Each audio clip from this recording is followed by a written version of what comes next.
think about the chaotic path, kind of on one side is chaos, right? So if we think about that kind of as almost a swirling circle, and then order as another kind of swirling circle. These things have a bit of overlap, and the chaotic path is actually that overlap, walking in that overlap. In the rhythm of chaos and order, that is a natural cycle, but we have learned and been taught to fear chaos and overdo order.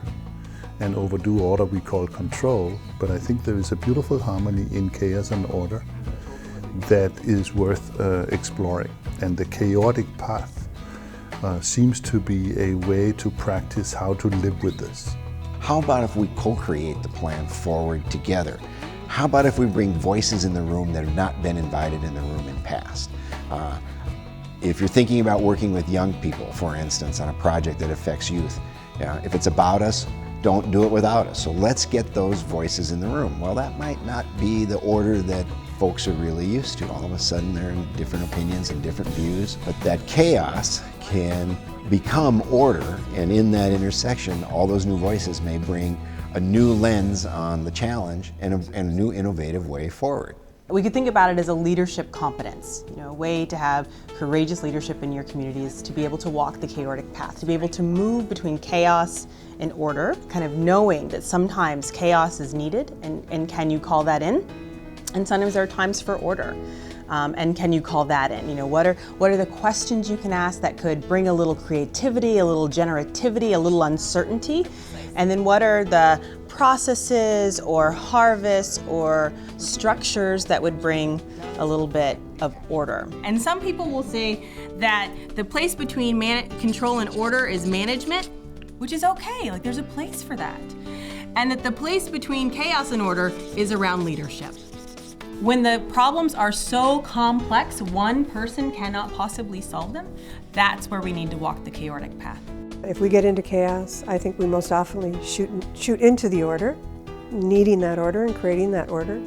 But to really give people the opportunity to stay in the questions, I think that's one of the biggest pieces to help people become more comfortable with asking the questions and just being in the asking.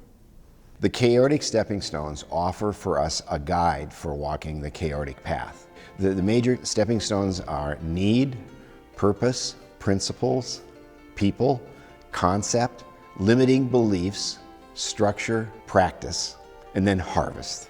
We often step into the work 3 or 4 stepping stones into the process. So we might start out right away speaking about budget or structure. Are we going to meet every Thursday, or which people need to be here?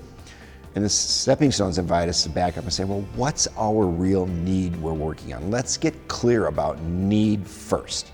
Then we can figure out what are some of the principles that are going to bring us together. How are we going to operate as a team? Whose voices should be in the room? But it is really a guide for working in that chaotic path, in that chaotic space. In a chaotic learning space, held well, you can bring people together who have conflict and fear each other, and where confusion usually arises between people, because there's a space big enough for that to exist. And out of that space arises the next level of order. And so it's an evolutionary process in some kind of simple and magic way, but not the magic of superficial magic, the magic of life itself.